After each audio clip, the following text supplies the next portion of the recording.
ce que je donne.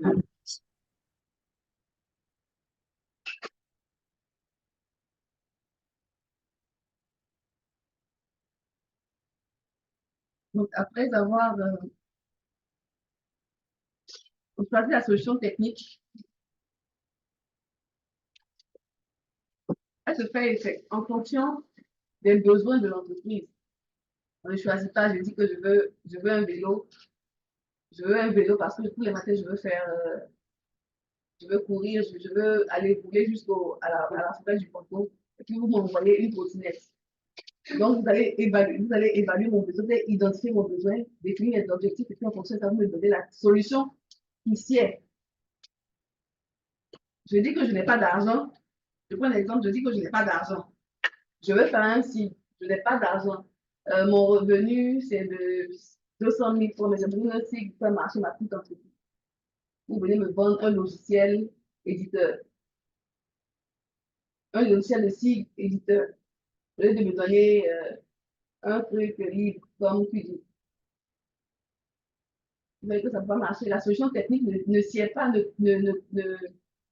cale pas avec mon revenu. Pour moi, ça va être plutôt, ça ne sera pas rentable parce que je n'ai pas d'argent pour pouvoir après aller racheter. Hein? Donc, ça ne sera pas rentable.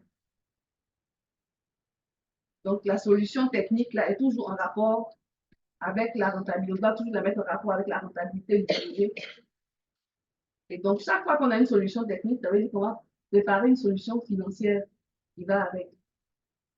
Si vous avez évalué le projet, donc vous allez ensuite euh, faire une proposition technique pour permettre de la solution technique financière, c'est celle-là qui va permettre de mettre en marche, en œuvre le projet. C'est sur ces finances-là qu'on va se baser pour mettre en œuvre le projet.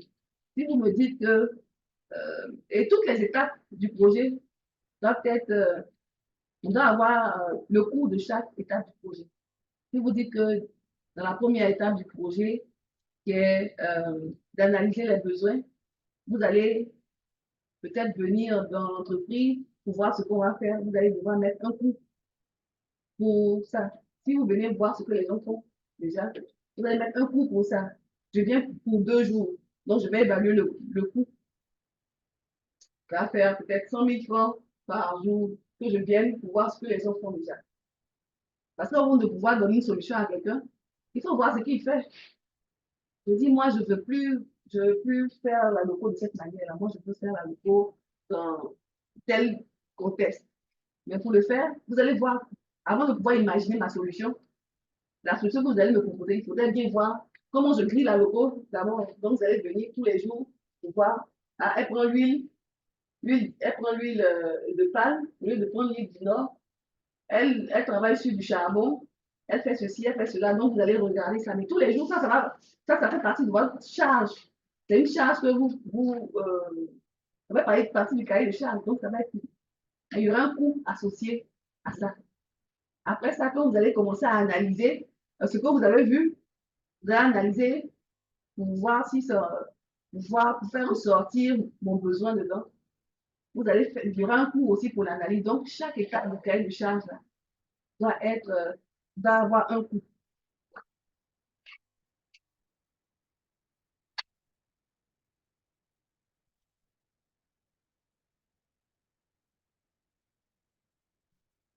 Donc, la première étape, c'est de définir les besoins. Définir les besoins du client. Donc, on va analyser, on va définir, on va analyser ses besoins, on va analyser ses objectifs. On va rédiger un cahier de charges, on va définir les données et les données et le matériel dont il a besoin. On va même définir les acteurs qui qui vont travailler dans ce projet-là. En entreprise, hein, pas ceux qui vont mettre en exécution le projet. Les utilisateurs finaux, on va les définir. Et puis, on va choisir, après avoir évalué la rentabilité, on va choisir la solution technique. Tout de suite, si je demande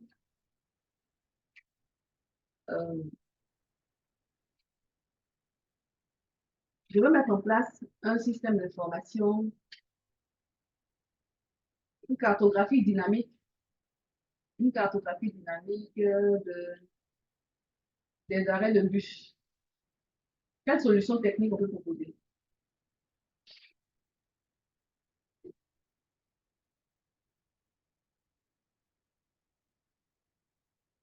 J'ai commencé à la fin pour aller vers le haut. Quelle solution technique? On va commencer par l'analyse des besoins. Quel est mon besoin?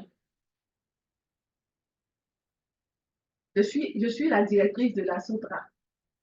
La SOTRA, c'est la société de transport urbain, pour ceux qui ne le connaissent pas, d'Abidjan.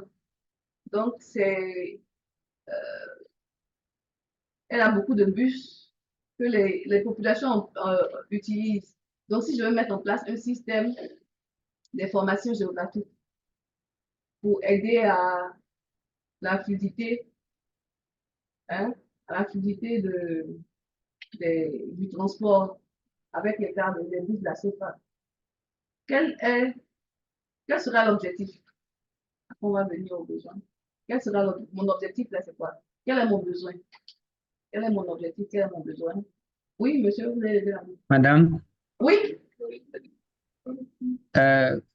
bon, je peux tenter. un instant.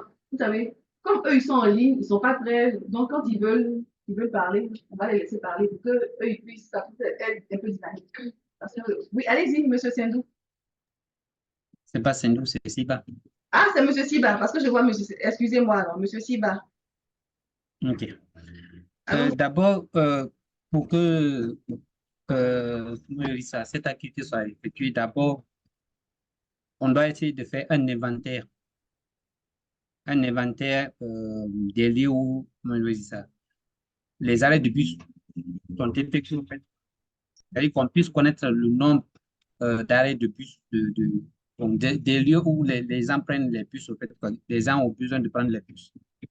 Et ensuite, essayer de chercher les matériels, c'est-à-dire les ordinateurs et aussi certaines informations qui pourront nous aider à pouvoir concevoir la carte dynamique, en fait. C'est un peu ce que j'avais à dire. Quelle est la question que j'ai posée? L'objectif. Monsieur Sendou, les objectifs, c'est quoi d'abord? Quels sont les objectifs de ce projet-là? Les objectifs du projet, quels sont-ils? Monsieur Sendou, monsieur Siba, qu'est-ce que j'ai? OK. Sendou qui est juste en haut, donc. Monsieur Siba, oui. Les objectifs de ce projet, c'est pouvoir, comment je dis ça, rendre fluide le transport à Abidjan, en fait. D'accord. Donc, Euh, ma- Oui, oui, monsieur. question peut-être, oui, je voulais juste ajouter aux objectifs, c'est surtout euh, réduire les temps d'attente au niveau des arrêts de bus. On sait tous que non, souvent c'est compliqué en fait. Et quand tu arrives à un arrêt de bus, tu sais pas à quelle heure le bus il arrive. Et souvent, quand tu as peut-être tu es un peu pris par le temps, donc c'est un peu compliqué. Donc je pense que ça peut être aussi l'un des, c'est surtout l'objectif principal, c'est de réduire le temps d'attente au De niveau des réduire arrêts. le temps d'attente. Oui, c'est pas mal comme objectif. C'est pas mal comme objectif, oui. Également gérer la programmation. La programmation des bus. Donc, vous voyez qu'il y a beaucoup d'objectifs. Éviter parce que c'est pas cartographie. Donc, créer une carte dynamique avec des bus, des arrêts de bus. Pour interagir sur la fluidité. Donc là, quand on dit créer, c'est pas juste créer la base de données, c'est pas juste créer la carte donc c'est pas juste localiser en fait les arrêts de bus. En plus de la localisation, c'est de pouvoir interagir afin de pouvoir voir chaque fois les bus qui sont programmés pour chaque arrêt de bus.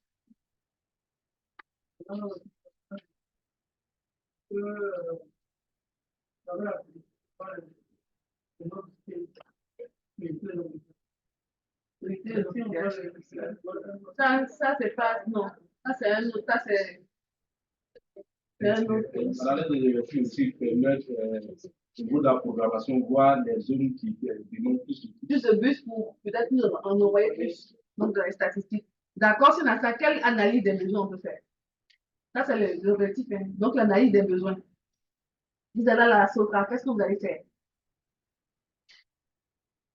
Ceux qui ne parlent pas, allez-y. Vous allez à la SOCRA déjà, on vous donne le projet, vous allez à la SOCRA, vous devez faire une analyse des besoins. D'accord. Déjà, il faut voir le nom à la discussion de en fonction de la demande.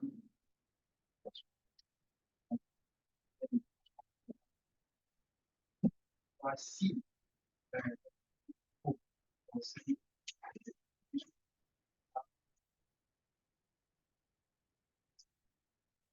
Et sur quoi vous vous basez pour voir ça? Oui, elle veut parler. La demande, comment est-ce que vous savez que la demande est forte ou la demande est faible? Oui, il faut aller sur les sites. Voilà, d'abord, qu'est-ce qui existe? On fait l'analyse des besoins. Voilà. Qu'est-ce qui existe? Voilà, comme l'a dit, le temps d'éducation. Donc, là, on est en train de faire l'existant. Donc là, on est en train de partir vers la deuxième partie. Oui. Oui. Comme l'a dit en France, sur ce qui est des exemples, tout catégorie des travaux, on va connaître les arrêts. D'accord. Donc là, faire l'analyse, ressortir les définir les objectifs, c'est ce qu'on a, c'est faire l'analyse des besoins. Donc, on a défini les différents objectifs qui vont être assignés à ce projet-là. C'est un. Maintenant, pour le faire, il faut évaluer. On va évaluer le coût. On aura besoin déjà de matériel.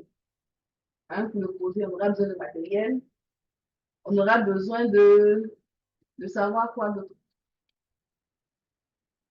On va faire une étude. Est-ce que si on doit interagir sur, par exemple, le nombre d'arrêts de bus, on doit rajouter des arrêts de bus pour améliorer le flux de bus, ou bien si on doit rajouter des bus, est-ce que ça ne va pas, est-ce que ça va plutôt rentabiliser les revenus, ou bien est-ce que ça va réduire les revenus, pardon, ça va réduire les coûts. Donc, on va faire cette étude-là, n'est-ce pas? Parce que pour pouvoir faire le projet, il faut déjà voir s'il y a rentabilité ou bien si ça ne va pas rapporter. Si on fait un projet pour perdre, bon, on va fermer, il n'y aura plus de bus. Oui. Aussi, madame, pas ajouter ça. Le fait que les abonnés à la SOCRA les droits qu'ils laissent à la SOCRA. Donc, en fonction des entrées au niveau économique de la SOCRA, on peut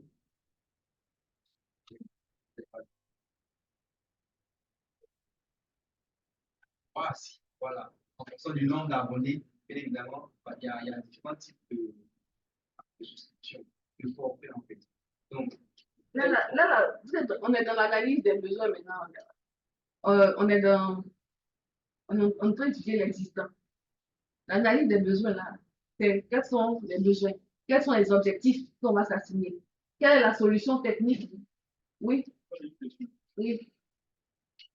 quand on parle de besoins, on a besoin qui permettront de mettre en place. Oui. Oui. De quoi est-ce que j'ai besoin? Quel est mon besoin? Je dis que je veux mettre en place un projet ici. Mais pour faire quoi? Qu'est-ce que je veux en faire? Pour qui? Qu'est-ce que ça va me rapporter? Je gagne quoi à faire ce. Alors, comme nous l'avons dit, d'abord même, mettre des objectifs qui permettent la publicité de l'outil. Donc, d'abord, on n'avait pas su ce qui existe. Là, l'existence, c'est c'est dans une autre partie en fait de ce projet-ci. Les besoins, on parle des besoins, on se dit que les itinéraires, peut-être le réseau de bus qui existe actuellement, on essaie d'évaluer si ce réseau existant, si la mise en place de ce service-là, si l'entreprise sort perdante ou gagnante, avant de chercher à élaborer peut-être une tonne de réseau. On va connaître cette donnée-là d'abord, et puis maintenant. Vous avez dit quoi? Je n'ai pas compris. Je vais d'abord connaître, on a demandé de connaître quoi appelle le réseau de bus existant. Ok, maintenant, à ce réseau, on veut savoir, puisque notre objectif aussi, c'est de maximiser en mettant ce projet en place, permettre à l'entreprise de. Vous suivez? On veut l'entreprise de faire du profit. Donc, on veut d'abord chercher à savoir, est-ce que ce réseau existant, est-ce que ce réseau permet à l'entreprise de faire du profit? Si oui, lorsqu'on va essayer d'étendre le réseau, on va essayer de prendre d'autres paramètres qui vont permettre à l'entreprise de plus faire du profit. Et là, maintenant, on essaie de voir la détente la plus zone où peut-être il n'y avait pas d'arrêt, ou bien les bus ne passaient pas, mais on essaie de voir les matériels. J'étais à mettre des lignes.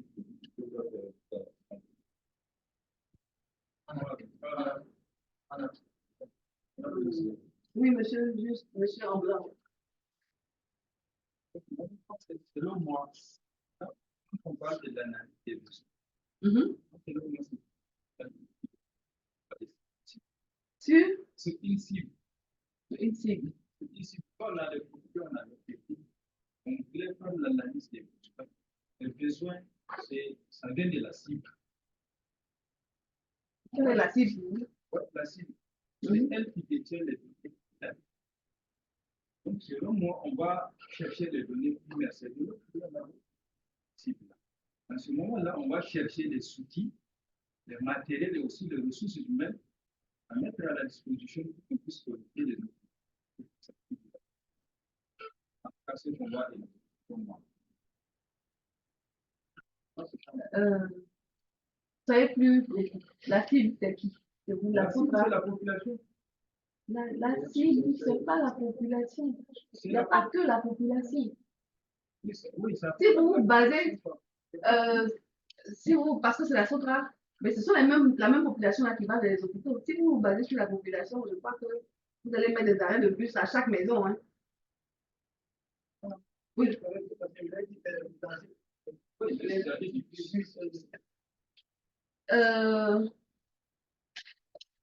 La cible de la population. C'est pour satisfaire la population, oui. Mais c'est la SOTRA, c'est la SOTRA qui a ses statistiques. Donc, quand vous allez faire l'analyse des besoins, c'est de savoir déjà quelles sont les données qui existent. Les données qui existent, là, c'est pas chez la population qu'on prend les données. Là. Vous comprenez? C'est pourquoi quand vous dites la cible, moi, ça me pose un problème. Parce que c'est pas les populations n'ont pas les statistiques. C'est la SOTRA qui a les statistiques. Quand vous venez badger le matin dans le bus, les statistiques, c'est la SOTRA qui les a. Vous voyez, non? C'est pour répondre aux besoins de la population, mais c'est la SOTRA qui a ses statistiques. Sinon, comment est-ce qu'avec à la population, vous allez demander, vous allez juste faire une enquête par questionnaire, est-ce que le bus vient vide, est-ce que le bus n'est pas vide, est-ce que c'est ça, non? Ça, c'est une perte de temps dans la mesure où le bus, quand on badge, l'heure de, je sais pas c'est comment on pense, mais quand on badge, il y a l'heure qui s'affiche sur les tickets. Voilà, donc il n'y a pas besoin, et c'est un système informatique, donc, informatisé. Donc forcément, il y a la base de données quelque part. Vous comprenez pourquoi je dis la cible, ce n'est pas la SOTRA, ce n'est pas la population. Madame, au niveau de la population, on peut avoir aussi des données, parce que c'est la population qui va nous dire que peut-être attribuer dans la zone est insuffisant. Oui. Bon, là, vous pouvez, si vous faites ça, c'est pourquoi Roger, là, c'est un projet de milliard.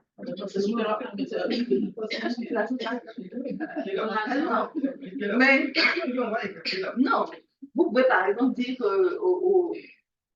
aux chauffeurs de bus, vous allez leur donner un truc à remplir, un questionnaire à remplir.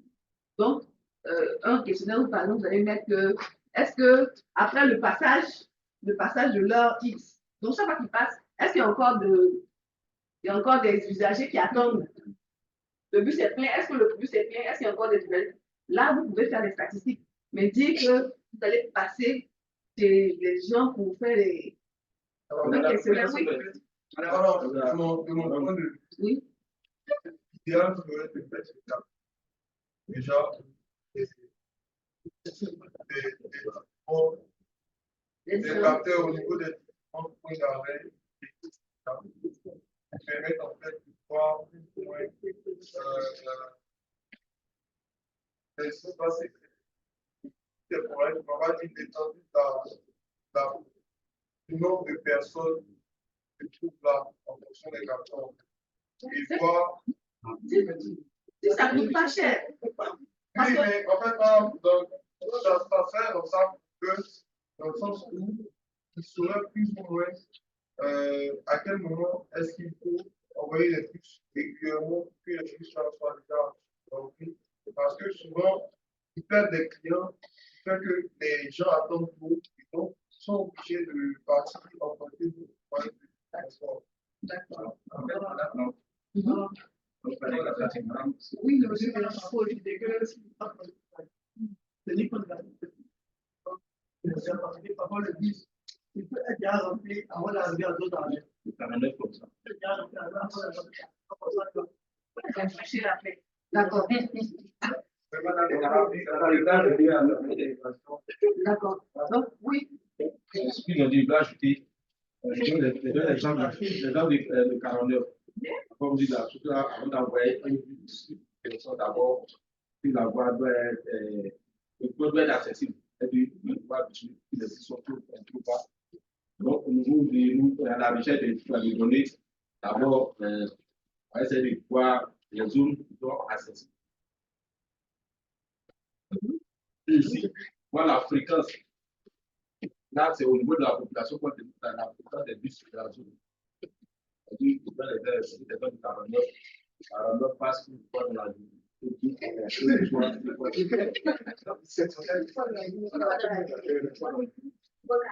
D'accord.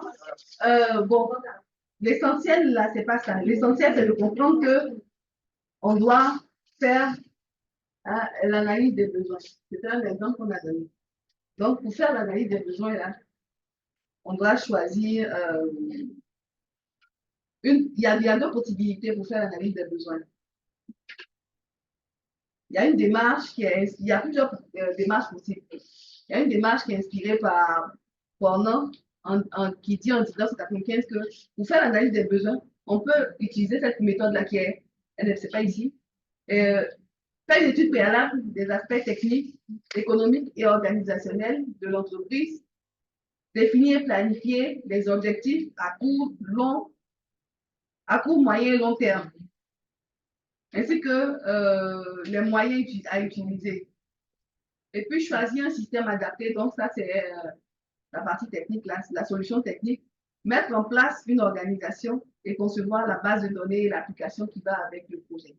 Ça, c'est la première proposition pour mettre en œuvre son projet. La deuxième proposition, la deuxième démarche, c'est qu'on peut faire l'analyse des besoins, faire l'analyse des coûts, selon les avantages qu'on peut avoir, choisir une solution technique, c'est celle que j'ai montrée, mettre en œuvre la solution retenue et puis valider le système. Mais il faut savoir que pour tout projet, si on a trois parties, on a une phase préparatoire, on a une phase de conception et on a une phase de mise en œuvre, qu'on peut appeler la phase de réalisation. Donc, on a trois phases dans le système d'information. La phase préparatoire, la phase de conception, la phase de mise en œuvre. Ou la phase de réalisation du projet.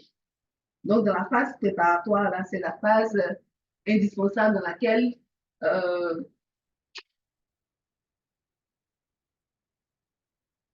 on juge la faisabilité du projet, c'est la phase dans laquelle on émet l'idée. Donc, elle émane du décideur. Donc, le décideur dit qu'il a une idée, donc il émet son idée. Et puis, on juge la faisabilité à l'aide des outils qu'on peut trouver. Ensuite, la phase de conception, c'est dans cette phase-là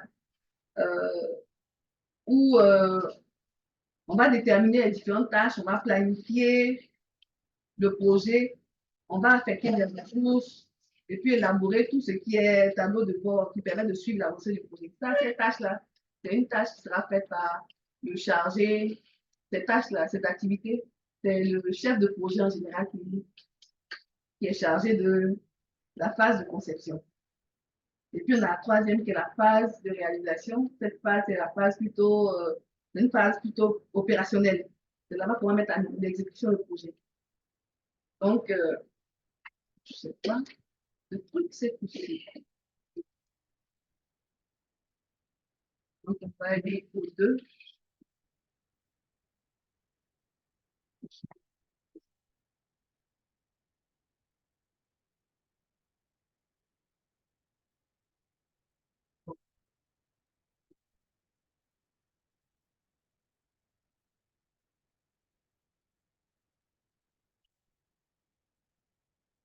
Donc, l'analyse des besoins du projet. On revient toujours sur l'analyse des besoins parce que c'est la première étape. Tout projet que vous allez faire, vous devez faire cette analyse de besoins. Si vous ne faites pas l'analyse de besoins, vous ne saurez pas ce qu'il y a lieu de proposer aux clients. C'est vrai, quand on vous fait, il y a un appel d'offres, vous répondez, vous faites une proposition qui n'est pas, qui est globale en général. La solution n'est pas très, très détaillée parce que, si vous la détaillez, ça, c'est déjà ce qu'on pense si on détaille la proposition. Après, on ne nous appelle plus, on donne le projet à quelqu'un d'autre qui exécute. Ça, c'est pas que c'est courant en Côte d'Ivoire. Mais souvent aussi, c'est parce qu'on ne connaît pas très bien encore tous les tenants et aboutissants du projet. Donc, on donne des solutions un peu globales. Et après, l'analyse des besoins, qu'on sait exactement tout ce qu'on doit savoir pour mettre en œuvre une bonne solution technique. Donc, l'analyse des besoins, c'est la première des choses dans le cadre d'un projet. Madame, excusez-moi, j'ai une question.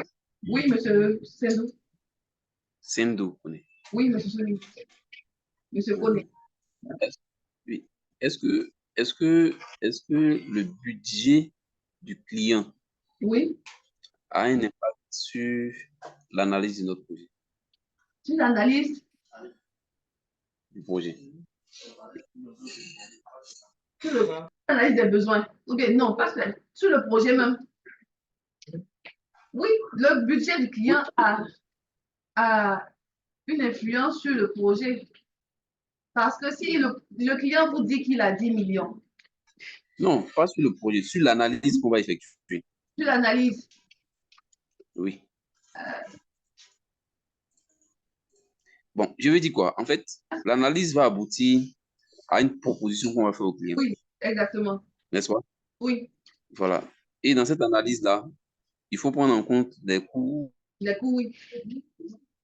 Oui, oui, il faut prendre en compte les coûts. Mais après, vous lui donnez, vous lui faites une proposition financière.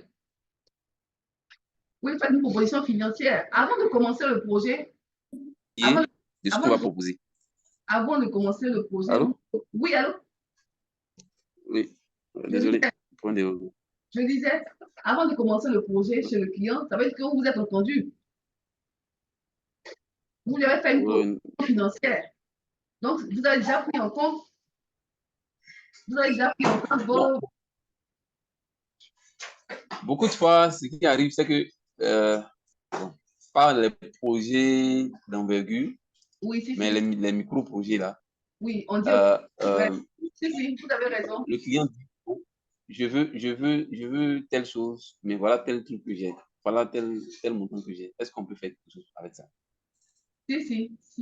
Tel que sa question est posée, est-ce que ça doit influencer notre analyse du projet? En fait, c'est ce que non, ça n'influe pas, ça ne va pas influencer votre analyse. Vous faites votre analyse telle qu'elle doit être.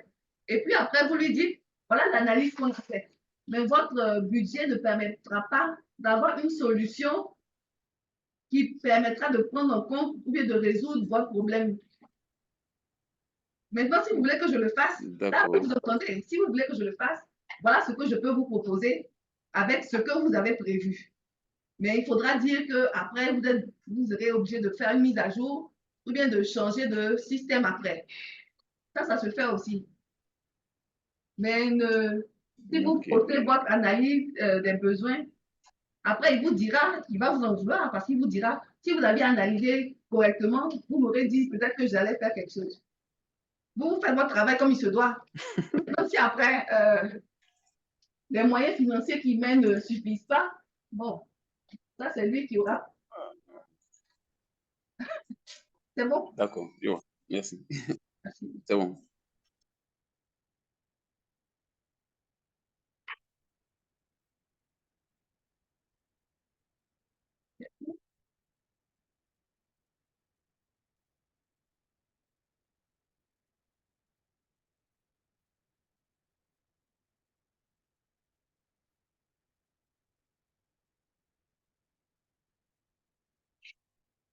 Donc, la phase, ce que je disais, la phase préalable à la mise en œuvre du projet,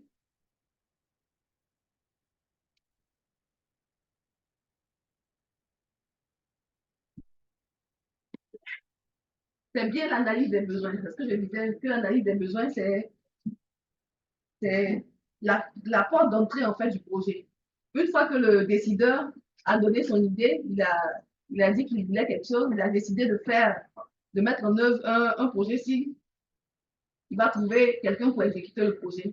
Donc, la première des choses, cette personne, c'est vous, c'est moi, on va devoir en premier faire l'analyse des besoins. Donc, voilà une situation problème, par exemple. Comment réussir cette phase hautement cruciale?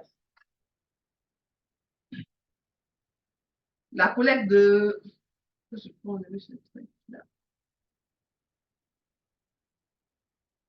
Donc, la collectivité territoriale qui envisageait d'entreprendre un vaste programme de développement des infrastructures essentielles à l'épanouissement de la société vous a choisi pour la conduite d'un CIL capable de répondre à cette attente et ainsi de relever ce défi.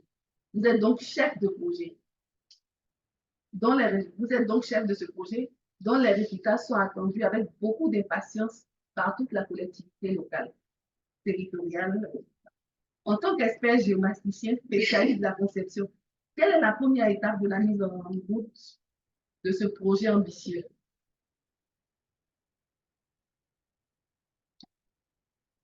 Donc, ça sera l'analyse des besoins, n'est-ce pas? Comme on a dit, l'analyse des besoins. Donc, chaque fois que vous allez avoir un projet, même un petit projet, vous allez analyser les besoins. Si je prends un exemple, quand vous faites vos mémoires les mémoires, la première des choses, quelles sont les données qu'on a? On analyse les besoins. Donc, quand on analyse, on regarde ce qu'on a comme information qui existe déjà. C'est de là qu'on va partir pour voir s'il y a des choses dont on a besoin qu'on va aller chercher. Oui, monsieur. Monsieur. Monsieur Yoboué. Monsieur Yoboué. Dans ce cas, je veux savoir, lorsqu'on lance un projet, est-ce que, lorsqu'on lance un appel d'offres pour un projet, est-ce que l'entreprise a le temps, il y a un délai, est-ce qu'il y a un délai donné pour l'entreprise pour connaître ses besoins avant d'aller répondre à l'appel? Non, c'est pas comme ça. Quand c'est un appel d'offres, vous êtes là, vous recevez un appel d'offres, il y a telle structure qui reçoit un appel, qui a lancé un appel projet que vous postulez, on vous dit que vous avez jusqu'à tel jour, souvent ça peut être des semaines, ça peut être des mois, vous avez le temps de répondre, mais vous n'allez pas en entreprise.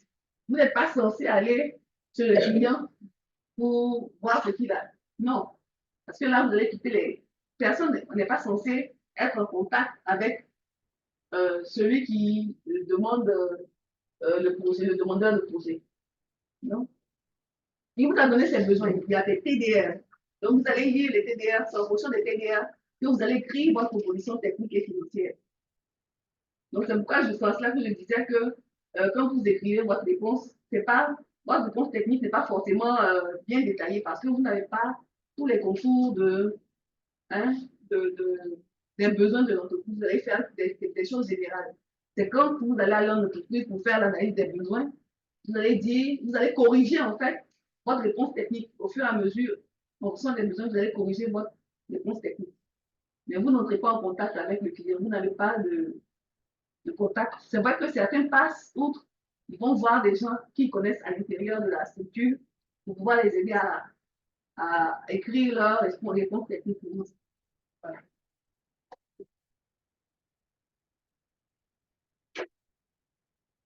Donc, en quoi consiste l'analyse des besoins? La réussite d'un projet tient en grande partie de la méthodologie de mise en œuvre. La formalisation de ce projet passe par une phase préparatoire qui donne lieu à un diagnostic de l'existant et la formalisation des besoins qui exige une nouvelle solution. L'analyse des besoins, c'est la première phase. Elle conditionne sa réussite. Si je dis que je veux un système, je veux avoir un web mapping, mais oui. Non, je vais mettre en place dans mon entreprise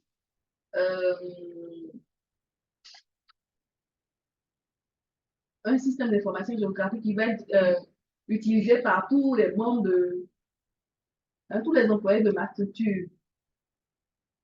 Si je ne fais pas bien je fais mon analyse des besoins et puis je ne mets pas en compte, je ne prends pas en compte la mise en réseau de tous les ordinateurs, de tout le matériel de mon entreprise. À la fin du projet, j'ai peut-être mon système d'information géographique. Mais pour pouvoir avoir accès, si je travaille sur l'ordinateur, pour pouvoir avoir accès au système, d'autres employés devront peut-être venir pour prendre des informations, pour venir mettre leurs clés pour prendre des informations pour aller sur leur ordinateur. Et le système ne sera pas mis à jour de façon régulière. Alors que si on travaille en réseau, ça sera fait. C'est parce que mon analyse des besoins n'a pas pris en compte le fait que le réseau n'existait pas déjà dans mon entreprise. Donc, quand on fait l'analyse des besoins, il y a beaucoup de choses qu'on va prendre en compte. On va prendre en compte le volet matériel, le volet matériel, le volet humain. On va prendre en compte le volet matériel humain, technique, même le volet, comment je dis, le volet process.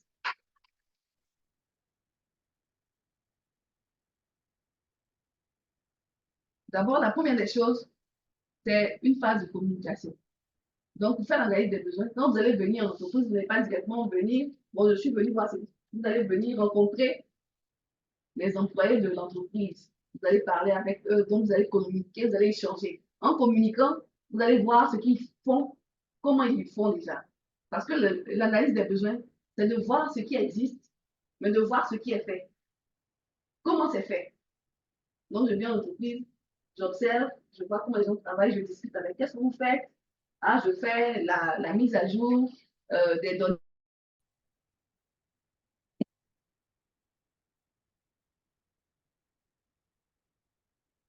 Donc, ici, on dit qu'on définit cette analyse démarre par l'identification précise de chaque besoin. Madame, on ne voit plus l'écran. Qui vient pour le faire? Quoi? Quelqu'un vient partager ça? Un instant, hein?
Où est Tiba?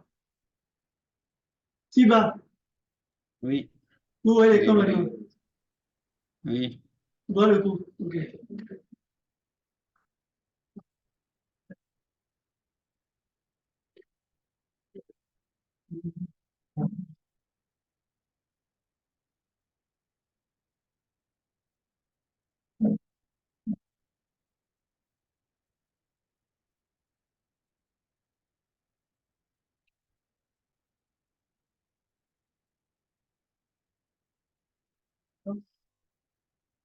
Donc, voilà l'analyse des besoins. Vous êtes sûr?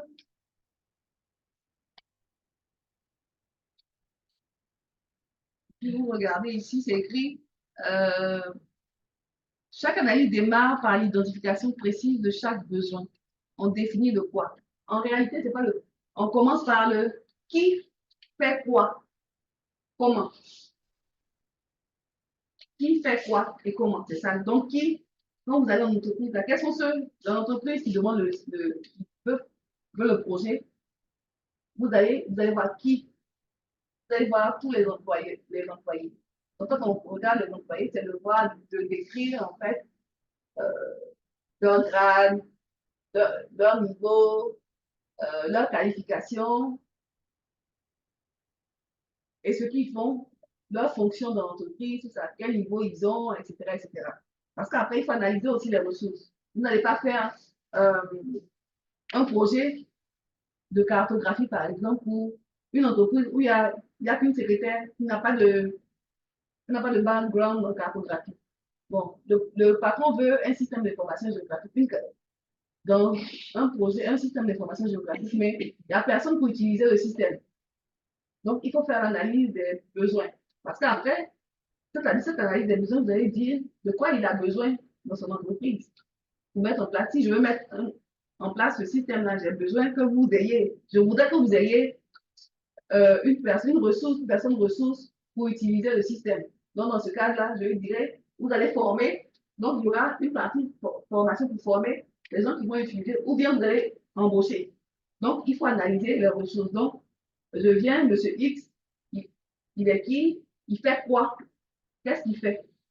Donc, je vais décrire ce qu'il fait. Et puis, comment? Quelles sont les procédures qu'il utilise? Quelles sont les données qu'il utilise? Quel est le matériel qu'il utilise? Et si vous regardez, il y a le matériel, il y a les données, il y a les ressources humaines, il y a les processus qui sont, tout ça, ça fait les 5 éléments du système d'information géographique. Les ressources, les logiciels, les données, le matériel, et puis, encore, les utilisateurs. Donc, qui utilise, comment, qui fait quoi, comment. Donc, vous allez dresser cette liste-là. Donc, monsieur X, c'est lui qui reçoit, il est le coursier, c'est lui qui reçoit, par exemple, les documents qui viennent du dehors, etc. Vous allez tout prendre en compte. Et puis après, vous allez faire votre analyse.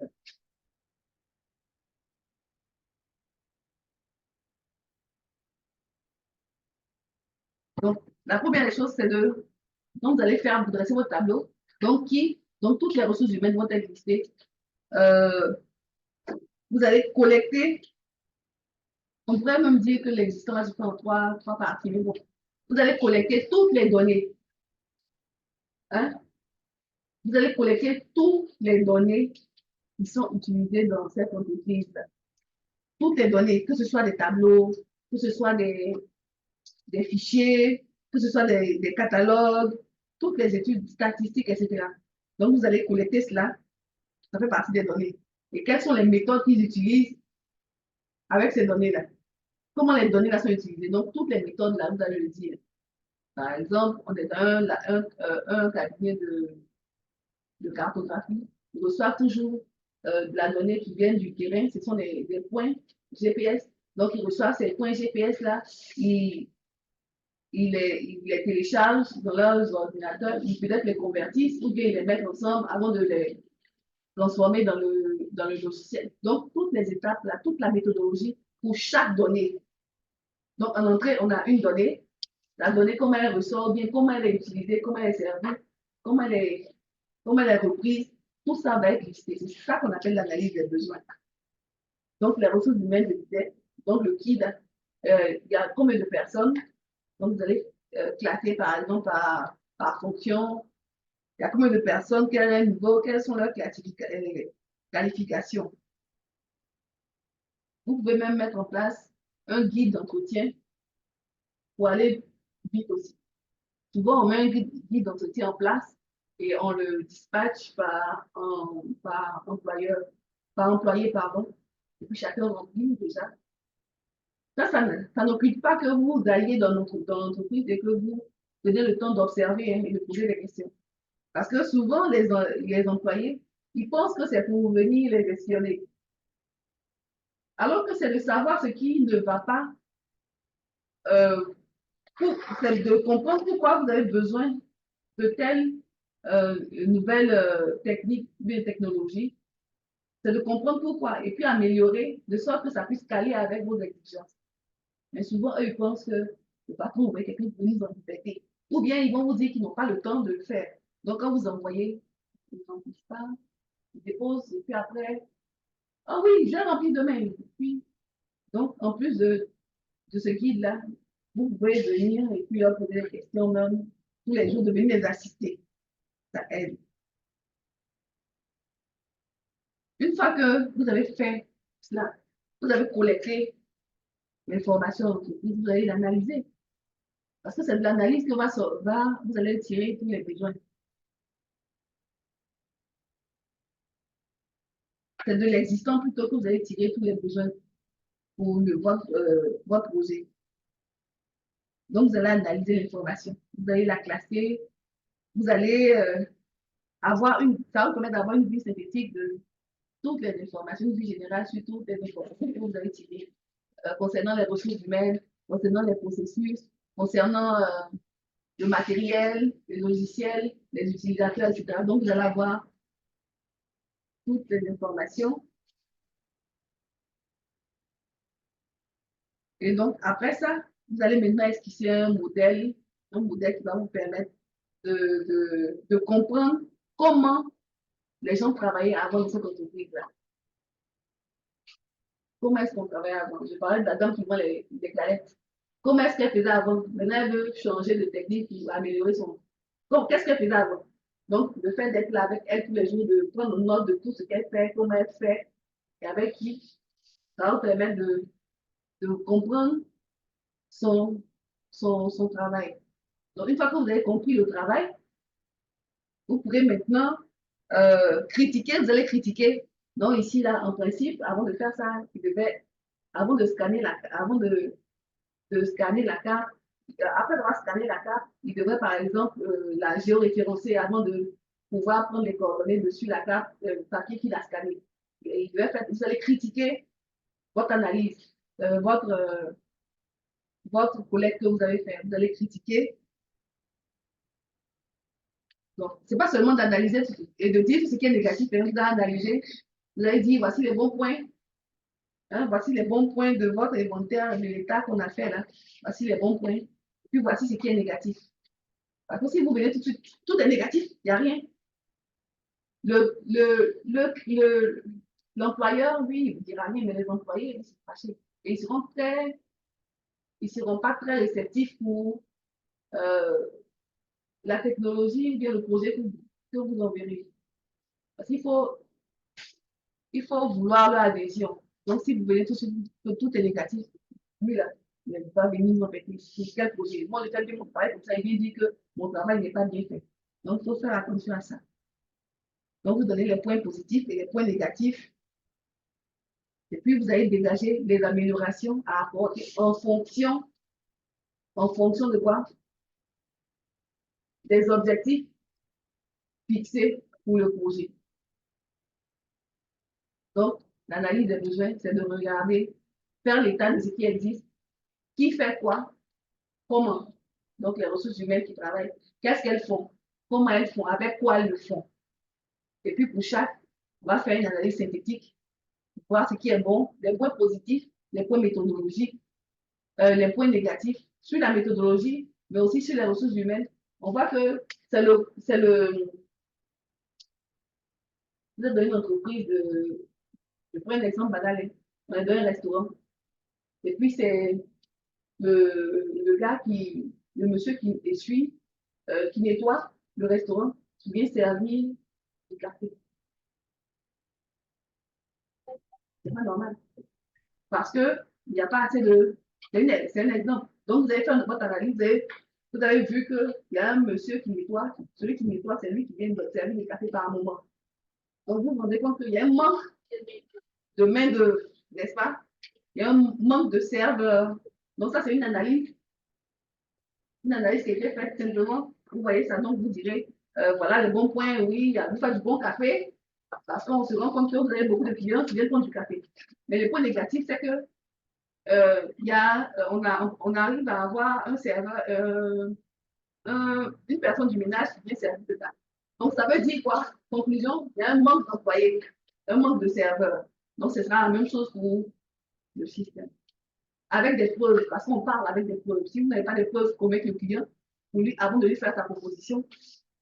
Non, il y a un manque de serveurs. Pourquoi moi, il n'y a pas de manque de serveurs? Moi, dans la théorie, c'est un serveur pour 4 tables. J'ai un serveur pour 4 tables. Et donc, vous allez dire non, mais souvent, j'ai remarqué à 10 reprises que les clients étaient servis par le service de monsieur qui fait le service du sol. Il dira, ah, d'accord. Donc, vous avez parlé avec une cause. Donc, il faut ajouter un ou deux serveurs. Voilà. Donc, on parle avec le peuple. Donc, une fois que vous avez fini votre analyse, vous allez donner les conclusions.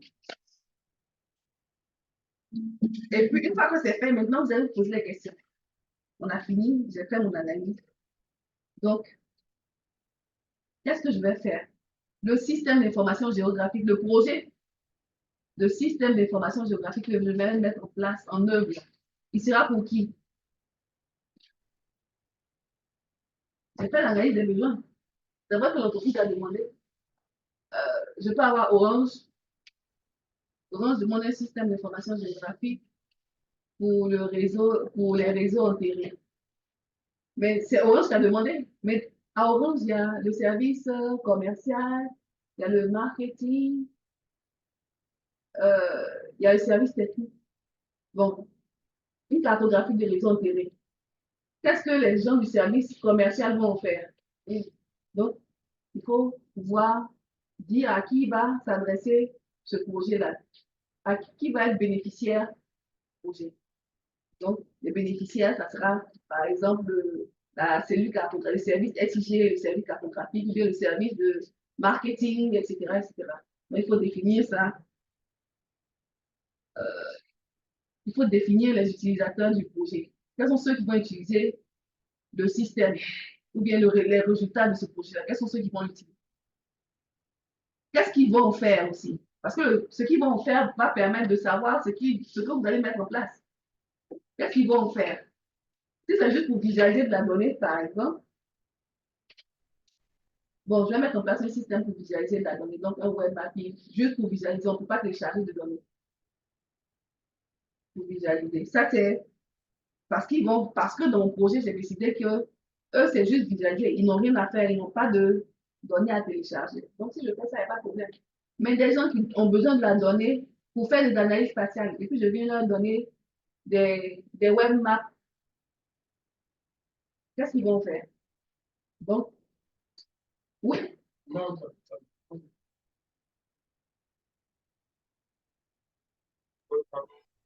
Là, si vous voulez, moi, il y a une question. Oui, oui. En fait, je parle de cas physiques. Oui. Je ne parle pas de web ou de web app où vous allez devoir télécharger. Je parle de tweets déjà figés où ils ne pourront pas avoir à faire d'analyse, ils ne pourront pas faire d'analyse spatiale. Oui. Oui, monsieur Koné. Oui. Est-ce qu'il y a une différence entre l'analyse du projet là? Oui. Entre l'analyse du projet dont on est en train de parler là, et puis les études d'avant-projet détaillées peut-être. Les études d'avant-projet. Bon, d'accord. Ça c'est pas la question principale. En fait, la question principale, c'est est-ce que ces travaux-là sont payés par le client? Oui, c'est payé par le client. Si, c'est payé par le client. Donc, et le coût de ces travaux-là lui est indiqué dans le devis que vous allez lui faire, ou bien c'est d'abord avant de commencer le travail? Dans le devis que vous avez. On ne lui fait pas de devis après projet. C'est avant le projet on lui fait la facture. On lui montre, en fait, on lui fait une proposition financière avant de démarrer le projet. C'est quand il est d'accord qu'on commence le projet. C'est toutes les étapes du projet qui sont facturées d'abord, qui lui sont présentées avant de démarrer le projet. Ah, ok. Parce qu'il faut qu'il sache que cette analyse des besoins-là est primordiale. C'est la principale des choses à faire. Sans celle-là, vous ne pouvez pas lui donner un système d'information géographique qui va vraiment coller avec son besoin. Ok. Souvent, certains se disent que ce n'est pas ça qui est important. C'est la phase opérationnelle là, qui est importante. Mais si je n'ai pas fait d'analyse des besoins, je ne peux pas vous proposer quelque chose. Il faut que l'analyse des besoins n'est pas... enfin, alors que c'est toute votre imagination que vous mettez en œuvre pour savoir qu'est-ce qui ne va pas dans le système qui existe déjà. Donc, c'est toute votre expertise que vous mettez dedans. Vous comprenez, non? Donc, il faut que ça soit payé. C'est un travail payant. Ce n'est pas gratuit. En général, tous les projets que moi j'ai faits, il y avait toujours ça inclus. Donc, il y avait les 3 parties, l'analyse des besoins, la phase primaire, la phase conceptuelle et puis la phase de réalisation. C'était toujours dedans. D'accord. Et donc, vous dormez, ou bien vous suivez, ou bien vous savez faire ce qu'il veut. S'il vous plaît, madame. Oui. Oui, alors. Bon, je ne sais pas si je vous prends tellement en marche, mais j'ai une question. Bon, avec l'analyse des données là, par exemple, si je veux vraiment monter un projet et que je veux monter un projet et chercher un financement, par exemple, participer au concours, est-ce que c'est nécessaire que je fasse toutes ces analyses-là? Un projet pour... Oui, chercher un projet ou si quelque chose comme ça, que je veux chercher, faire et participer à un concours bien et chercher un financement. Ça, là, je ne suis pas sûr que... Non, vous n'avez pas la phase...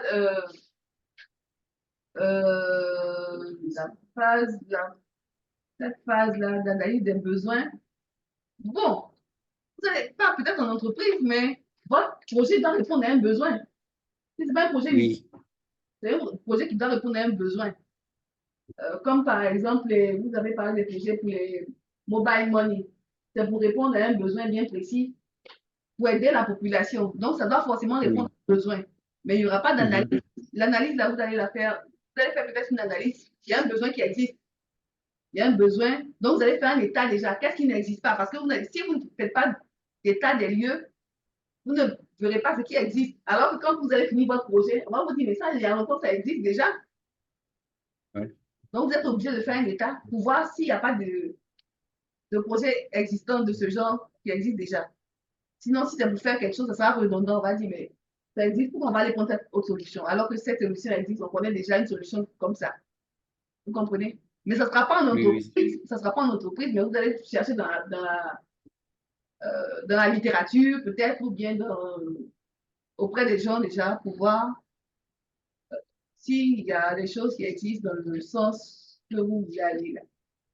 C'est bon? C'est bon.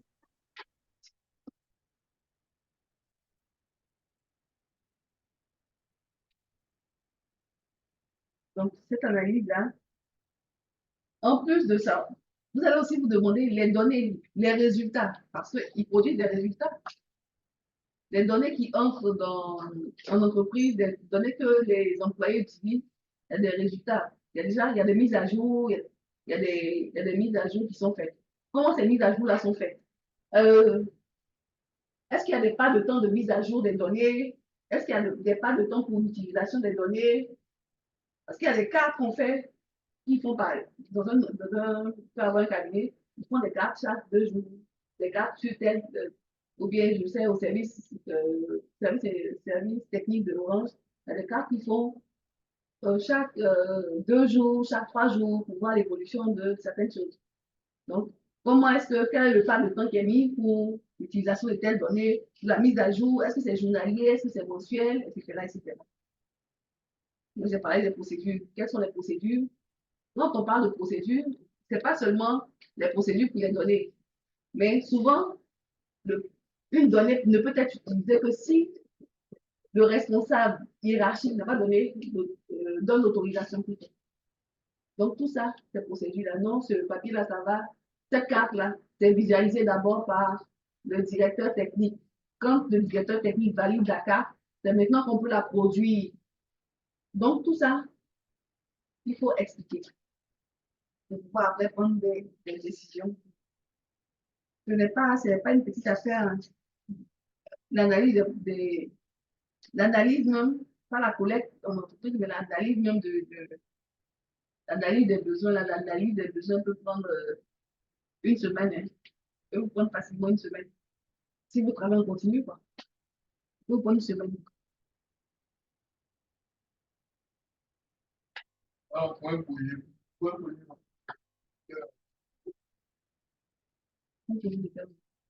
C'est ça aussi lequel on veut vu.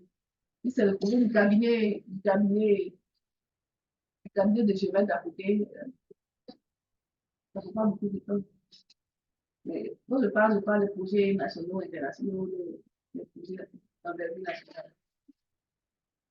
Ou bien des projets où il y a beaucoup des projets pour de grandes entreprises.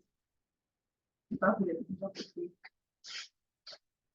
Une fois que c'est fait, vous avez évalué, non? Vous avez évalué. Une fois que vous avez évalué pour qui, comment, quoi, on a parlé de mettre en place la solution technique, de proposer la solution technique. On va évaluer, je disais qu'on allait évaluer les coûts. L'évaluation des coûts. L'évaluation des coûts. Donc, on se dit quoi? Parce qu'on évalue, on a évalué le projet, les besoins pour chaque entité, c'est-à-dire pour les utilisateurs. Est-ce qu'on a les utilisateurs adéquats du système? Quand on a fait la liste, en entreprise, on a regardé, on a fait l'état de l'existence des ressources humaines, n'est-ce pas? Et on veut mettre en place un système d'information géographique. Ça, c'est le plus bas que je prends, un système d'information géographique. Est-ce qu'on a quelqu'un pour chaque fois faire la mise à jour? Est-ce qu'on a quelqu'un qui va aller collecter la donnée pour envoyer dans le système? Si oui, si non. Si oui, il faut. Si oui, est-ce qu'on va rajouter cette charge-là au travail de la personne?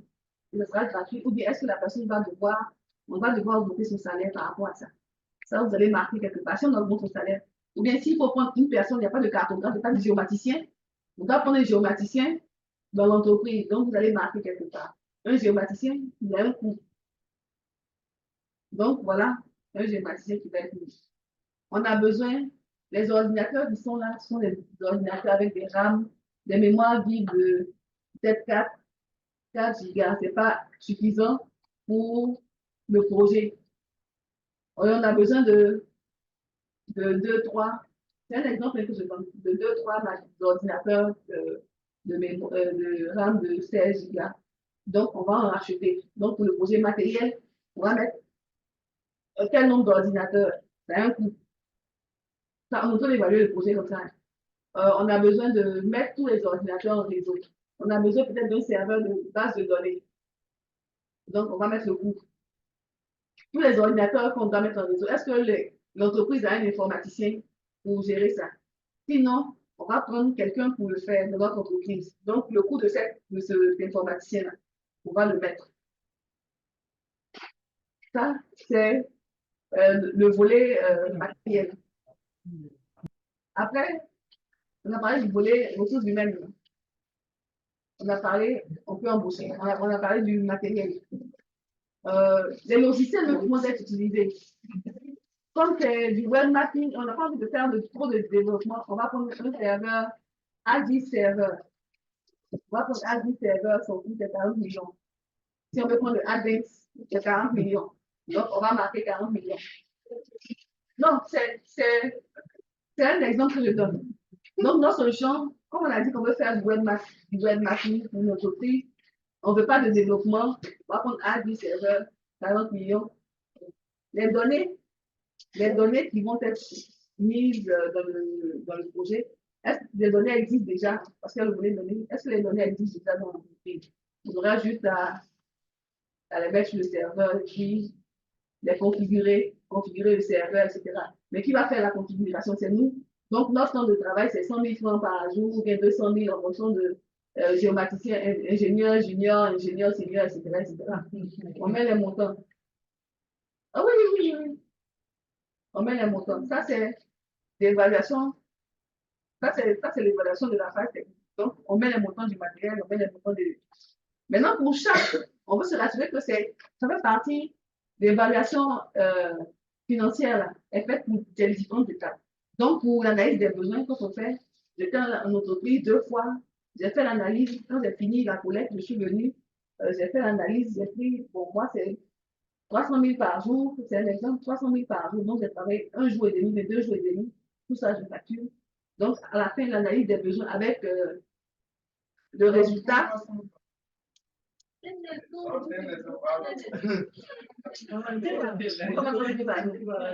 Madame, s'il vous plaît. oui, Bon, je voulais poser une question par rapport à l'analyse des données et le budget. oui, Quelle est la différence entre l'analyse des données et le budget? Parce que, à ce que je vois, il faudrait que l'analyse des données... Ok, l'analyse des besoins et le budget du projet. Et le budget du projet. L'analyse des besoins, c'est l'analyse des besoins. L'analyse des besoins, c'est de voir l'état de ce qui existe et l'analyse des besoins, c'est on voit ce qui existe déjà en entreprise, l'état de l'existant et qu'est-ce que le client, de quoi est-ce que le client a besoin en fonction de ce qui existe là. Qu'est-ce qui n'existe pas dont il a besoin? C'est ça l'analyse des besoins. En termes de ressources humaines, en termes de matériel, en termes de logiciel, en termes de procédures.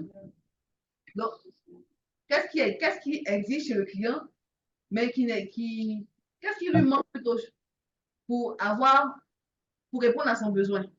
C'est ça l'analyse des besoins. Alors que le budget du projet, c'est comment est rémunéré toutes les tâches, toutes les phases qui vont être faites dans le projet. Le budget du projet, c'est comment est rémunéré toutes les tâches, toutes les phases du projet. Toutes les tâches qui vont être faites dans le projet, là, toutes qui vont être exécutées, là, il faut que ce soit payé à l'exécutant. Est-ce que vous comprenez? Oui, je comprends. Donc, de l'analyse du besoin, on va sortir justement les coûts pour chaque élément, pour les ressources humaines. Si le client, on voit qu'il a besoin d'une ressource humaine qui n'existe pas chez lui, ou bien d'une formation, de la formation d'une ressource humaine, on va marquer ce coût-là, le coût de cette formation-là, ou bien le coût de la ressource humaine qui manque là. Ça va être pris en compte dans le budget. Le matériel dont il a besoin, qui n'existe pas. Je disais tout à l'heure qu'il veut faire, par exemple, un web mapping, il va avoir un web mapping dans son entreprise pour visualiser chaque fois peut-être les livraisons de je ne sais pas quoi. Il a besoin d'ordinateur d'une certaine puissance qui n'existe pas chez lui. Donc, nous qui sommes l'entreprise qui l'a contacté pour son projet, on va lui fournir les 2 ordinateurs dont il a besoin. Mais ces 2 ordinateurs-là, comment on a su que ces 2 ordinateurs? C'est parce qu'on a fait une analyse des besoins et on a vu qu'il avait besoin en fait de 2 ordinateurs. Quand on a fait l'état de l'existant, on a vu que dans l'état de l'existant, là, il y a des ordinateurs, il avait des machines vétustes, alors qu'il a 2 cartographes et il a besoin de 2 machines puissantes. Donc, ces 2 machines-là vont être mises dans le budget. Donc, une machine de 600 000, on va prendre des gamers, par exemple, de 600 000 ou bien des tout en un puissants, de 600, 700 000. On va mettre ça dans le budget matériel. Volet matériel, on aura ordinateur, on aura logiciel, on aura serveur, on aura mise en réseau, on aura les câbles, on aura tout, même les multiprises, tout ça. Même si vous avez besoin de clés USB, tout ça, c'est mis dans le projet. Vous avez besoin d'Internet, vous mettez dans le projet. Je me rappelle un projet, on ne s'était pas rendu compte que le client n'avait pas Internet chez lui. Donc, on a fini le projet. On a mis les ordinateurs au réseau. On a fait ça sans, on a connecté. Non, on se rend compte que le système, non, ça ne marche pas depuis des années, on n'utilise pas. Donc là, on a pris dans notre marge bénéficiaire, dans notre bénéfice, on a pris pour les mettre au réseau, pour avoir Internet dans leur entreprise. Donc tout ça, ça doit être spécifié et ça doit être coté. Donc, à la fin, vous allez avoir pour le matériel, pour les ressources humaines, pour tout, vous allez avoir des coûts. Et puis, chaque fois que vous travaillez, vous vous dites que votre journée est payée à X prix, à 100 000, à 200 000, en fonction de... Vous allez marquer ça. Si vous devez aller en mission, si l'entreprise n'est pas ici, que vous devez aller, par exemple, c'est à San Pedro, que vous allez à San Pedro, le voyage, les frais, tout ça, c'est marqué dedans. Tout ça, c'est marqué. Et vous allez évaluer quand vous finissez, ça vous donne le budget. Ce qui fait que vous avez le budget, mais pour chaque phase, vous pouvez voir le budget que vous allez avoir à chaque phase. Donc, vous allez faire la phase d'analyse des besoins. Vous allez voir quel correspond à quel montant. Vous allez faire l'analyse, vous allez faire la conception du système technique. Vous allez avoir le montant. Pour la réalisation aussi, vous allez avoir le montant. Parce que ça vous permet chaque fois au client, par exemple, de sortir l'argent en fonction des phases. C'est bon, monsieur Siba? Oui, madame, c'est bon. Merci beaucoup.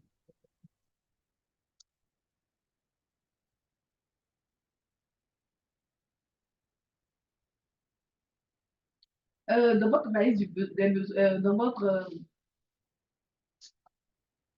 quand vous allez évaluer les coûts, hein, le coût du projet, là, il faudra prendre en compte aussi la maintenance. Il y a des logiciels, par exemple, qui ont besoin de maintenance une fois par an. Donc, ou bien, et puis il y a des sociétés qui ont besoin d'assistance après les projets. Donc, tout ça, vous devez notifier ça dans votre budget, là. Vous allez notifier ça. C'est tout ça qui va vous donner. Parce que si vous ne mettez pas dedans, après, vous vous dites que le système que vous avez implémenté chez le client, vous devez aller, peut-être 6 mois après, pour aller le mettre à jour, bien pour aller faire une, je ne sais pas, bien quoi. Mais quand vous allez aller, il ne sera pas payé si vous n'avez pas mis ça dans le.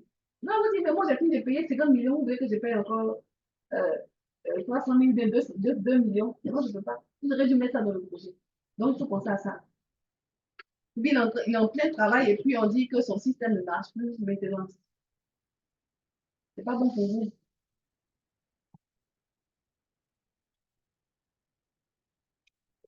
Oui.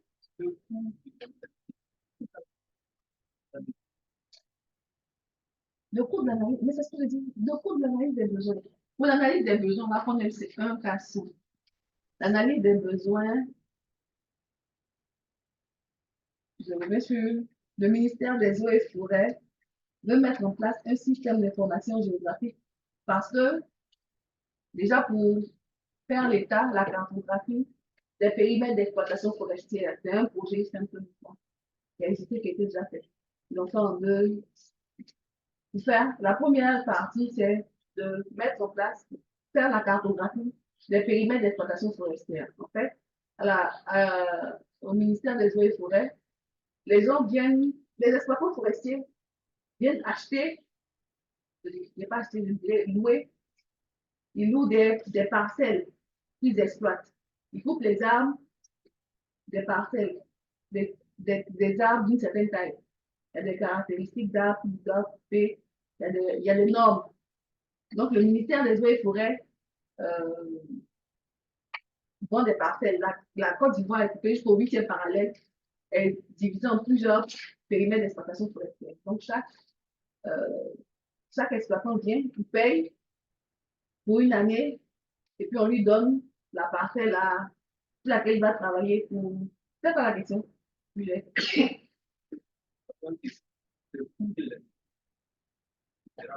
Exactement. Donc, ça fait partie du budget.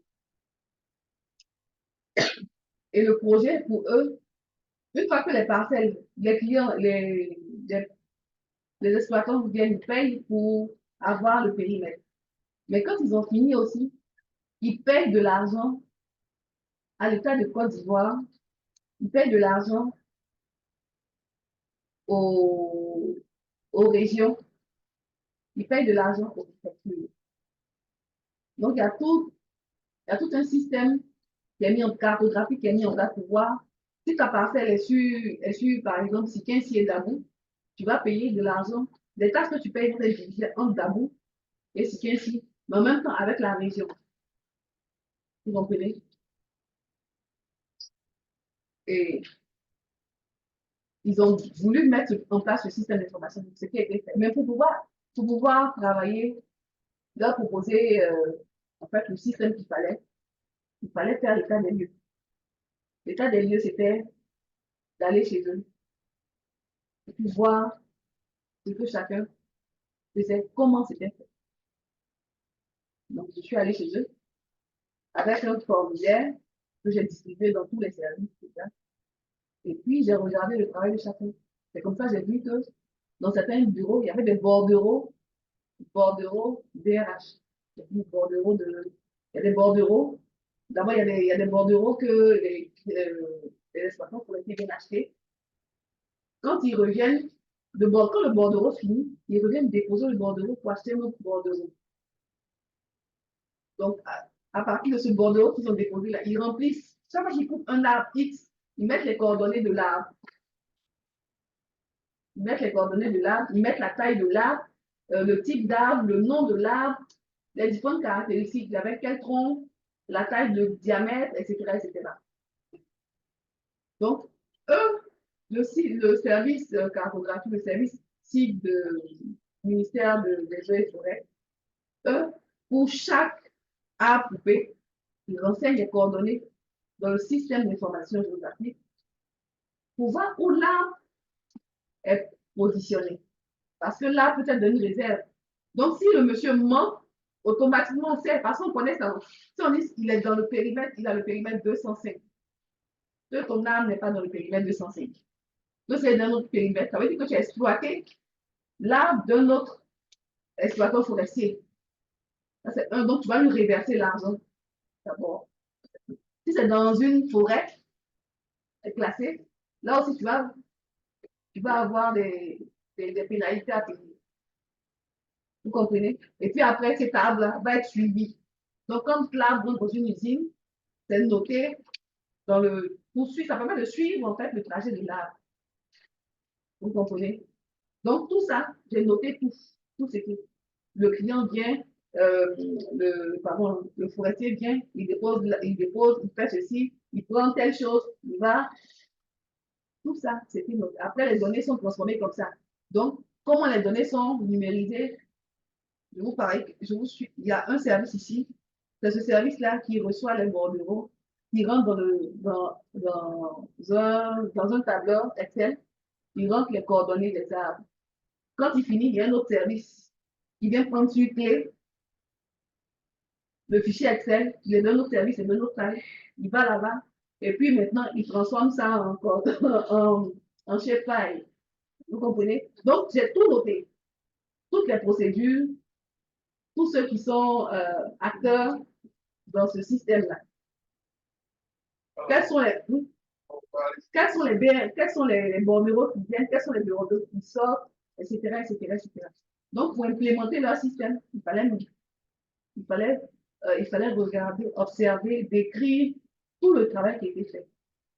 Donc, après, j'ai refait un logigramme qui disait un exploitant forestier vient, qu'est-ce qu'il fait? Il achète ou bien il dépose un bordereau. C'est ça qui nous intéressait. Il dépose un bordereau, comment à la réception, etc., etc. Après, le bordereau est récupéré par le service, c'est quel service-là, qui fait quoi? Il renseigne le tableur Excel pour le suivi de telle chose. Après ça, après que ce soit renseigné, donc je continue, un utilisateur du service SIG, etc., etc. Donc, quand ça c'est fini, j'ai rédigé. Mais j'ai fait, Ça n'a pas été long, puisqu'ils sont tous sur le même palier, Dieu merci. Et puis, il y avait déjà un service qui existait. C'est vrai que le service a échoué. Il y avait une seule personne qui était vraiment cartographie. Les autres étaient là, ils étaient là comme. Donc, au moins, lui, il travaillait parce qu'il voulait, c'est lui qui a demandé le projet. Donc, c'est lui qui travaillait sur le projet. Et donc, quand j'ai fini ça, j'ai fait 4 jours et demi. Là-bas, tous les jours, j'étais là-bas, 4 jours et demi. Ça a été facturé. C'était facturé. C'était facturé. Et ça, c'était dans. Malheureusement, mon ordinateur est. Je voudrais montrer. C'était facturé dans la phase de.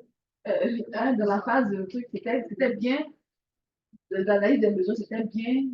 Analyse des besoins. C'était bien notifié, tel montant, mais c'est pour tout le projet. Hein, ça fait partie, c'est inclus dans le budget du projet. C'est inclus dedans. C'est pas inclus dedans. Mais comment, qui vous paye pour ça? Le carburant que vous prenez pour aller chez le client. Le temps que vous passez là-bas. C'est du travail que vous faites. Le travail intellectuel, là, c'est plus dur que aller creuser des butins. On n'a pas l'impression, mais si c'est plus dur que ça. Quand tu finis de creuser des buts, tu sais pourquoi tu fais mal, mais quand ta tête ne va plus, là, rien ne va. Voilà. Est-ce que j'ai répondu à votre question? Donc, tout ce travail-là, il est payé, il est pris en compte dans le budget du projet. C'est bon? Oui, vous vouliez dire? Ça dépend de l'entreprise dans laquelle vous êtes d'abord. Si c'est une petite entreprise, vous n'allez pas facturer ça. Ça dépend du contexte, ça dépend de avec qui vous travaillez. Alors avec la Banque mondiale, comme ça, la Banque mondiale, eux, ils ont des prix. Non, ça n'a rien à voir avec bien d'argent. La Banque mondiale ne paye pas. Il y a des tarifs Banque mondiale. Hein? Eux, ils ont leur prix. Si vous êtes dans une grande entreprise, il y a des prix que vous pouvez faire, que vous pouvez pratiquer. Mais si vous êtes dans un petit cabinet, vous cherchez à vous connaître, faire connaître, vous n'allez pas venir dire, bon, le Seigneur, on va lui donner 400 000 francs chaque jour. Non. Sinon, les prix varient de. Il y a des cabinets qui font 75 000 francs. Mais sinon, ça, c'est rien. Sinon, pour un projet national comme ça, si vous êtes dans une grande entreprise, c'était l'ingénieur junior, c'était 200 000, 250 000, ça dépendait par jour. Et c'est des projets de centaines de millions. D'accord? Comment on sait qu'il y a du travail pour les géomaticiens? Non, il y a du travail pour les géomaticiens. Oui, il y a du travail, il y a beaucoup de travail pour les géomaticiens. Mais le problème, c'est que le métier de géomaticien n'est pas inscrit dans la cartographie des métiers de Côte d'Ivoire. Ce n'est pas inscrit dedans. Et pourtant, ils en utilisent. Dieu sait combien ils en utilisent. Mais ce n'est pas inscrit dedans. Moi, je me rappelle, il y a quelqu'un qui a travaillé au ministère de la Santé, là, à la 10, pendant plus de 5 ans. Il était géographe. Il a passé son temps à faire leur carte. Il n'a jamais été embauché, alors qu'ils avaient besoin de lui. Souvent, il est à la maison, et puis on l'appelle, Madame le ministre veut telle carte. Donc, il fait, et puis il leur apporte ça. On n'a jamais donné l'embaucher parce que ça n'existe pas, le métier de géomaticien n'existe pas à la région. Ouais. Donc, c'est un combat en fait à main. Ensuite, quand on évalue les coûts du projet, on peut évaluer aussi les bénéfices pour voir si les bénéfices, faire un rapport bénéfice et puis coût et puis etc., pour voir si on gagne bien, si on perd.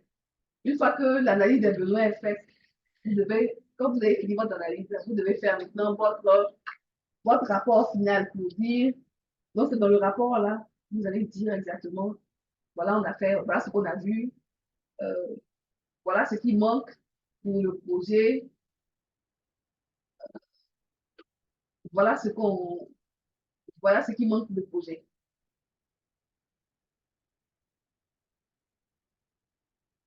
Voilà ceux qui vont utiliser, par exemple, le projet, voilà les produits que vous pourrez attendre de ce projet-là. Voilà. Ça, c'est l'analyse des besoins, le rapport.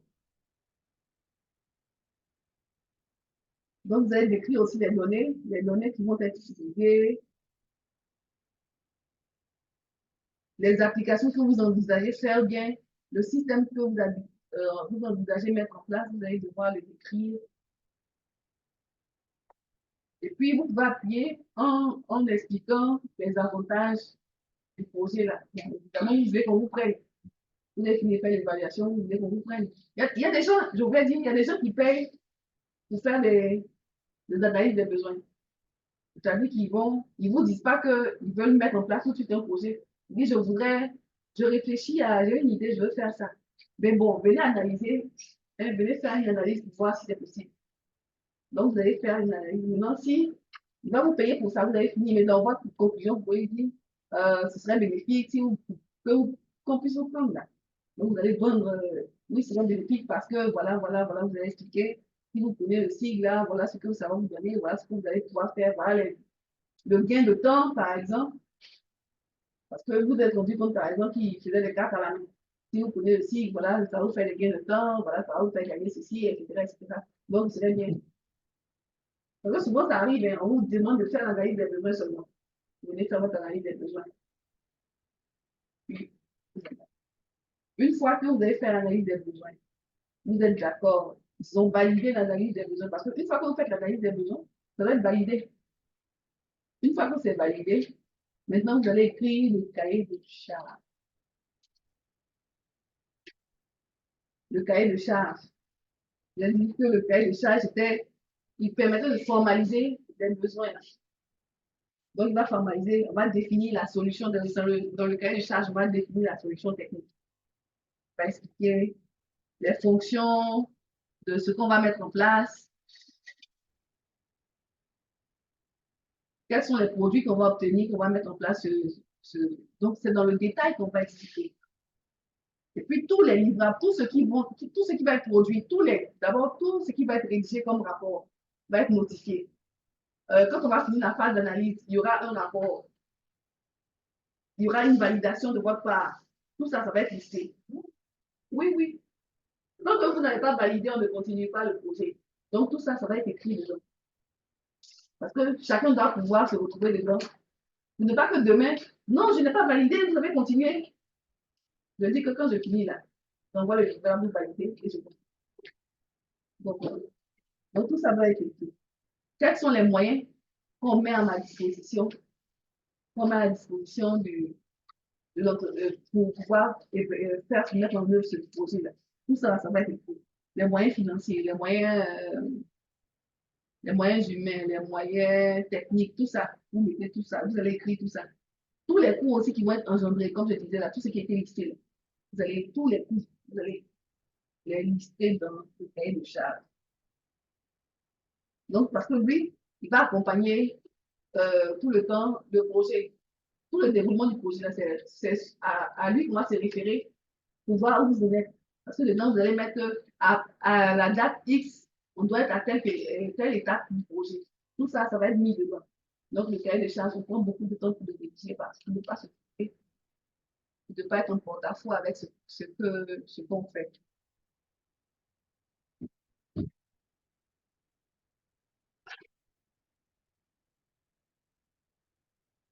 Donc, ce cahier de charge-là,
Donc, on parlait du cahier de charge.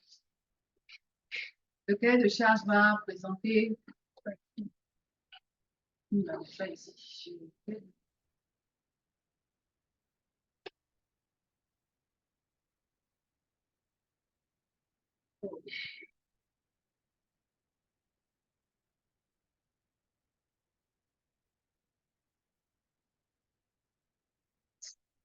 Vous avez accès à ces ressources-là. Donc, après, vous lisez ça.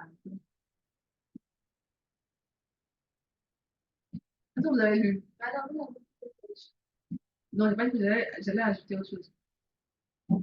Je ne suis pas.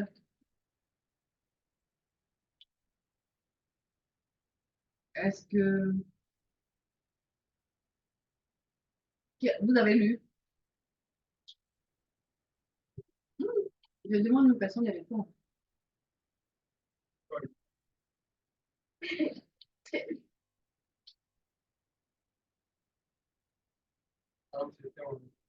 Comment? C'était en lu, ok.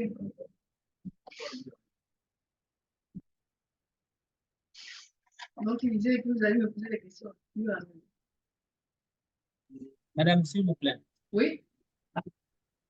Est-ce que c'est tout projet qu'on fait en audit? C'est tout projet qu'on fait en Un audit. l'audit. Bon, est-ce que c'est à tout projet qu'on fait un audit? Oui. Est-ce que c'est obligé ou bien? Ce serait pour la qualité. Si vous prenez la qualité, il est bon de faire un audit après. Après un projet, sinon, vous pouvez faire, il y a l'évaluation du projet que vous pouvez faire. À la fin du projet, vous pouvez évaluer le projet. Pas forcément un audit, mais évaluer le projet.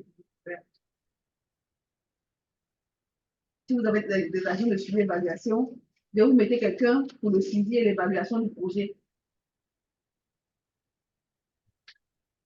Mais un audit, c'est trop dit. Un petit projet, vous allez faire audit pour ce projet. Merci beaucoup, Madame. Merci beaucoup. Mais par l'évaluation, là, il est important de faire l'évaluation pour voir ce qui va marcher, comment est-ce qu'on a atteint ses objectifs, tout ça. Parce que souvent, on ne le dit pas dans le projet. On va dire qu'on a atteint les objectifs, mais est-ce que réellement les objectifs ont été atteints? Donc, si vous faites une évaluation du projet, vous allez voir comment les ressources ont été utilisées durant le projet, toutes les ressources, donc de voir est-ce que ça a été fait comme dans les règles de l'art, etc., etc. Donc, le cahier de charge prend en compte, il permet de présenter en fait les objectifs. Le cahier de charge va reprendre tout ce que vous avez fait depuis le début. Donc, l'idée, il va reprendre l'idée, il va expliquer les objectifs, il va présenter le projet, quoi, les objectifs du système que vous allez mettre en place là, à qui il s'adresse, euh, le budget, les délais d'exécution pour chaque chose. Hein, il va reprendre tout ça. Et puis, les prestations attendues aussi. Donc, les prestations attendues, c'est la partie la plus importante du projet. Parce que les objectifs, les objectifs, les utilisateurs, le budget, les délais d'exécution, oui. Mais c'est les prestations attendues qui sont la partie la plus importante du cahier de charge. Là. Plus on a de précision dans le cahier de charge, mieux c'est. Comme ça vous guide, vous êtes mieux guidé dans votre mise en place de votre système. Donc, dans le cahier des charges, là, vraiment, ça doit être détaillé. C'est le cahier des charges qui est votre guide, qui est votre support. Donc, vous doit être vraiment détaillé. Toutes les informations, toutes les étapes, toutes les activités, toutes les opérations doivent être marquées dans le cahier de charges, avec les délais, avec les coûts, avec...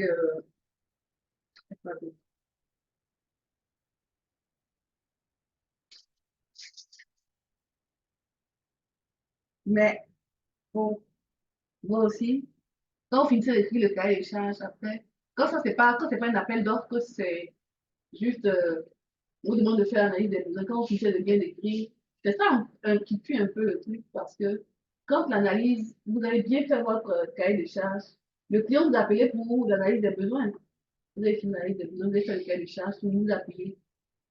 Et puis, il prend le projet, il donne à quelqu'un.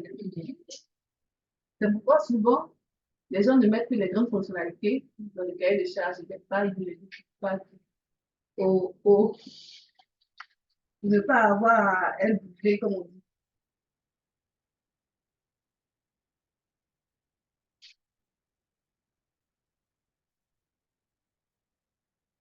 Donc, on va voir après ça. Demain, aujourd'hui, on va faire un petit exercice. C'est ça qui est déjà elle a besoin de faire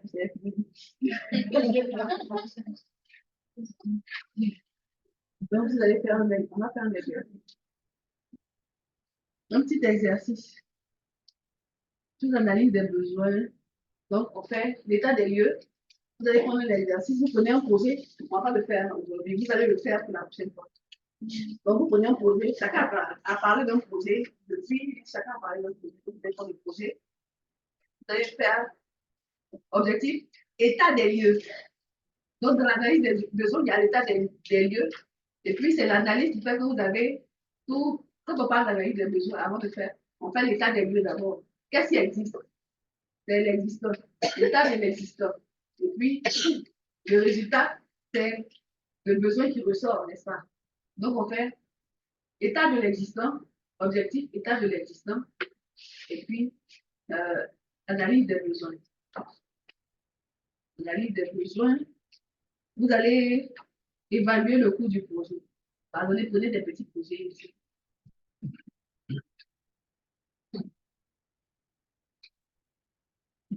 On avait dit l'objectif, l'état des lieux. L'objectif. S'il vous plaît, madame, reprenez les... L'objectif du projet, l'état de l'existant. L'état de l'existant, c'est qu'est-ce qui existe dans l'entreprise. Il veut mettre en place une base de données. Qu'est-ce qui existe? Donc, vous avez qu'est-ce qui existe? Donc, état de l'existant, ça c'est un. Et puis en trois, pardon, c'est l'analyse des besoins. Pour voir qu'est-ce qui manque. L'analyse des besoins nous dit ce qui manque. Donc, un, objectif. Deux, état de l'existant. Trois, analyse de l'existant. Comment? Analyse des besoins. Analyse, pardon, des besoins. Analyse des... Analyse des besoins. Deux, état de l'existant. Trois, analyse des besoins. Deux, état de l'existant. Trois, analyse des besoins. Quatre,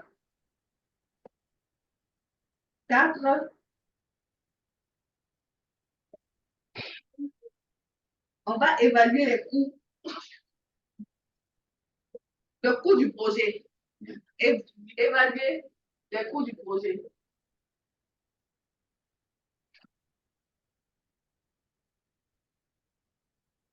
Évaluation financière du projet.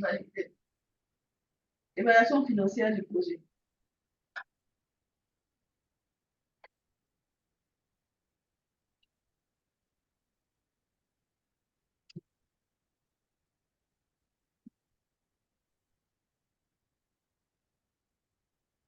Évaluation financière du projet. Le cahier de charge, on va le laisser. Évaluation financière du projet. Je veux voir comment vous évaluez.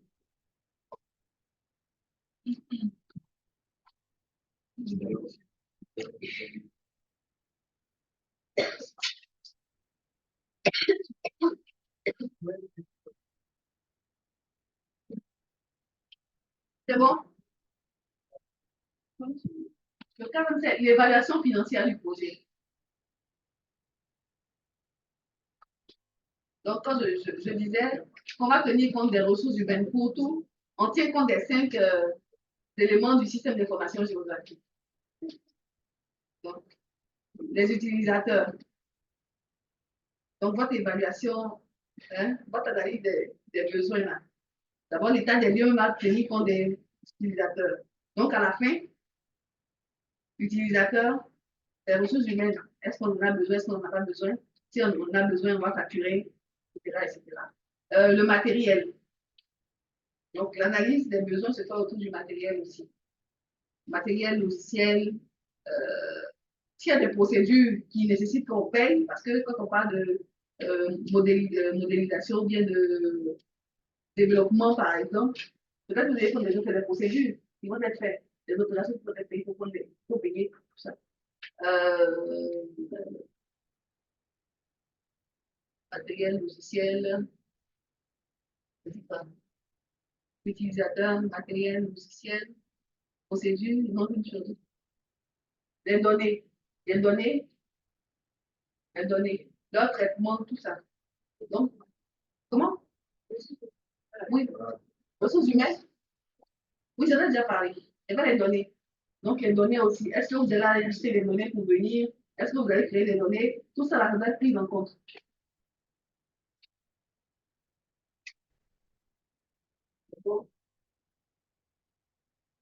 Donc, ça doit être dans un tableau. Ouais. Vous allez faire ça dans un tableau. Ce sera plus simple. L'évaluation financière du projet, ça va être dans un tableau.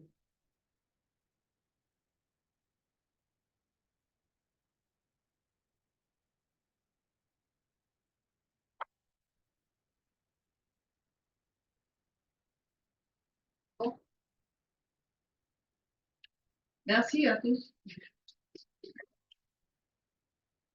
J'espère que vous suivez. Ça peut aller. Vous allez mettre en place de...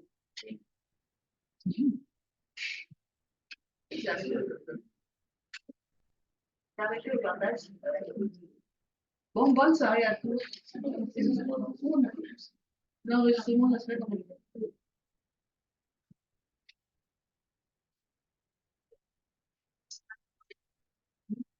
voilà.